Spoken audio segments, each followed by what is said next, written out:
Welcome to the Stuff You Should Think About podcast, where I answer everyday questions about phenomena and objects. Hey, what's up? I'm G. So, today I want to talk about something that kind of lives in everybody's kitchen cabinet, but nobody really reads the fine print. Herbal supplements. All those bottles of turmeric, ashwagandha, milk thistle, whatever. Anything you got stacked behind the cereal. Yeah, all those empty bottles you probably don't use. And the wild thing is legally, they're not treated like medicine. Most of the time. They're treated like food. Which sounds harmless until you realize how much that happens and how much the rules change. All right, so first piece. What even counts as a dietary supplement? In U.S. law, it's basically anything you swallow that isn't a full-on meal that's meant to add to your diet. So vitamins, minerals, herbs, botanicals, amino acids, probiotics, all form that kind of stuff. If it's in pills, capsule, powder, or liquid form, and it's sold as a supplement, the law says it's a category food, not a drug. And that one choice calling it food means companies don't have to jump through the same hoops that, say, a blood pressure med has to go through. And that really comes from this law from the 90s called, let me try and pronounce this right, DSHEA Dietary Supplement Health and Education Act of 1994. Weird name, I probably didn't pronounce it right. Big impact. Let me break it down in plain English. Before DSHEA, there was more push for supplements to be treated kind of closer to drugs. DSHEA came along and basically said, nope. These are a special category of food. So, under DSHEA, companies don't have to prove a new supplement is safe or that it works before they put it on the shelf, as long as the ingredients were already being used in supplements before a certain cutoff date. There's no routine FDA pre-approval like there is for prescription drugs. So imagine if a new headache pill could just show up at the store because the company said, yeah, this seems fine. And that's it. That's kind of the world we're in with a lot of herbal products. The company is responsible for making sure it's safe and labeled correctly, but they don't have to show the FDA proof ahead of time in most cases. Burden is usually flipped. Instead of prove it's safe before you sell it, it's we'll step in if it looks dangerous after people are already using it. Now, the FDA isn't totally out of the picture. They still have jobs here. They can step in after the fact, what people call post-market enforcement. So, if enough reports come in that a particular supplement is causing liver damage or heart problems, or just clearly not what it claims to be, the FDA can investigate. They can send warning letters, work with the company on recall, or go after products that are contaminated, obviously unsafe or lying on the label, basically. Another big area is when a supplement is basically pretending to be a drug. If a bottle is out here promising to cure cancer, treat depression, or act like a prescription medication, the FDA can say, all right, you just turned yourself into an unapproved drug, and go after that. They also look at manufacturing standards. There are rules called good manufacturing practices that supplement makers are supposed to follow, but in real life, the FDA doesn't inspect every factory or test every product before we see it on shelves. It's more like spot checks and reacting when something looks off. So, big picture, herbal supplements got tucked under this food umbrella back in 1994 with DSHEA. That move removed the whole pre approval step that we're used to with drugs. Now we're basically in a system where the products show up first, people use them, and only if there's a clear problem do we get recalls, warnings, or headlines, which, is not exactly the vibe you want when you're swallowing something every single day. So, let's say you're standing in an aisle. You pick up this nice earthy looking bottle with leaves on the label, and it says something like supports mood or promotes healthy joints. That wording is not an accident. Under law, most supplements are allowed to make what are called structure function claims. Basically, they can say they support or maintain normal body functions like supports immune health, helps maintain normal cholesterol. That kind of softer language, as long as they don't say they cure, treat, or prevent a disease. And right under those claims, usually in tiny blink and you miss it print, there's that little sentence. These statements have not been evaluated by the Food and Drug Administration. This product is not intended to diagnose, treat, cure, or prevent any disease. That's a reminder that nobody at the FDA sat down, looked at evidence, and said, yes, this bottle does what it says. The company wrote the claim. They're supposed to have some basis for it, but they don't have to show that to you or the FDA ahead of time. Now, here's where it gets messy in the real world, because oversight is mostly after the fact.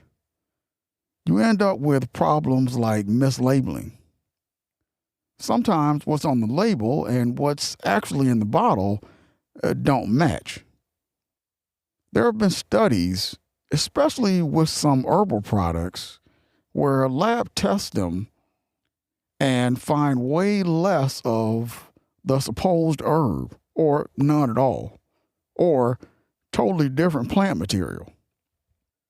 Sometimes you get contamination, heavy metals, pesticides, or even prescription drug ingredients sneaking in so the product works better.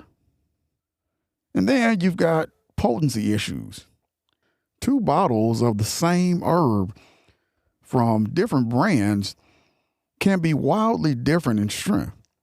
So you might think you're doubling your dose because you feel like it's just herbs. But one brand is mild and another is basically a megadose.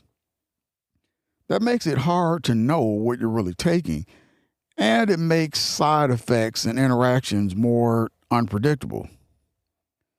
Certain people end up being way more at risk when things aren't consistent. If you're on medications, blood thinners, heart meds, antidepressants, seizure meds, all that kind of stuff, herbs can absolutely interact. Some can make your drug stronger, some can make it weaker, some can increase side effects. Pregnant people and people who are breastfeeding are in a risky zone too because a lot of herbs just haven't been well studied in those groups. It's not that they're automatically terrible, it's that we often don't know. And we don't know, plus a developing baby is not a great experiment. Same thing if you got liver issues, kidney disease, heart problems, organs that process drugs and toxins. A natural product can still stress those systems. The body doesn't care if a compound came from a leaf or a lab. It just cares what that chemical does once it's in your bloodstream. The word natural is mostly a marketing vibe, not a safety guarantee. So, standing there in the aisle, what it really means, the label is only part of the story. The fine print is telling you the FDA hasn't blessed this, and the people who can get hurt the most are the ones on meds or dealing with health conditions. The decision isn't just, do I believe in herbs? It's, do I know enough about this specific product and this body with everything else I'm taking? And honestly, a lot of us don't. We just trust the bottle because it looks friendly. All right. So now that we've made every bottle in your cabinet look a little suspicious, let's talk about what you can actually do. Because the answer is not panic and throw everything out if and when you decide to use it finally. It's more be picky and intentional. First thing I look for when I'm being a grown up about this is third-party testing seals. Stuff like USP, NSF, or other independent labs that check whether what's on the label matches what's in the bottle and that it doesn't have a bunch of obvious contaminants. Those seals don't mean the product will work for your specific problem. They're not saying the health claim is real, but they're at least saying this is what we say it is at this strength, and we made it with some quality standards. In a market where the rules are kind of loose, that extra layer matters. Next thing, watch the language. If a supplement sounds like a late night infomercial, miracle cure, works instantly, cures cancer, replaces your medication, that's a red flag. Legit products usually use quieter wording. Also, be a little suspicious of huge proprietary blends where they list 10 herbs and give you one giant total number, but not how much of each one is in there. That makes it really hard to know what dose you're actually taking or which herb is doing what. Mega doses are another thing. If the front of the bottle is shouting 10,000% of your daily value, like that's automatically good, just pause. More is not always better. With some vitamins and minerals, especially fat-soluble ones, or with strong herbs, high doses can push you into side effect territory or mess with your meds. And that kind of leads into when to loop in a pro doctor, pharmacist, nurse practitioner, whoever you actually feel comfortable asking. If you're on a regular prescription med routine, I'd say that's already a good time to check in before you add a new herbal supplement. Same thing if you're pregnant, breastfeeding, have liver or kidney issues, heart disease, or you've had a weird reaction to meds in the past. Even if they don't know all the details about a specific herb, they can at least flag the big do not mix these combos or point you to better info. So let me give you a super simple mental checklist you can run through before you start, stop, or double up on any herbal supplements. You don't need a spreadsheet, just a quick gut check. One, do I actually know why I'm taking this? Beyond TikTok said so. What am I hoping that it'll do? And is that a realistic support thing, or am I secretly hoping it'll replace real medical care?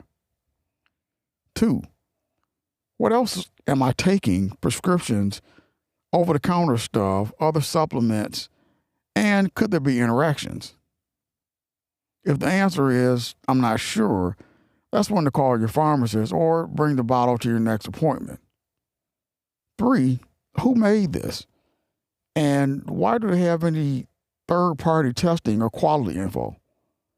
No seal doesn't automatically mean it's bad. But a seal or clear testing info is a strong plus in a loose market. Four, what's the dose?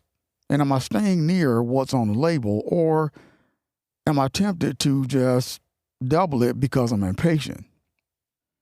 If you're upping the dose, that's another moment to stop and check in with a professional. And five, how am I going to track what happens? Am I paying attention to the side effects, changes in my meds, new symptoms? If something feels off, you don't have to power through it just because the product is natural. I guess the way I feel, supplements live in this between space. They're not useless and they're not magic. They're tools. But in a lightly regulated setup, we kind of have to be our own quality control. And that's a lot to ask when you're tired and just standing in the store after work. So if nothing else sticks, remember, read the fine print. Be suspicious of big promises. Look for signs that someone besides the company has checked the product. And don't be shy about pulling your doctor or pharmacist into the conversation. You don't have to babysit the whole industry, but you also don't have to hand your health over to a pretty label. All right, I'll leave it there for today. Take care of yourselves, and we'll talk more about this stuff next time.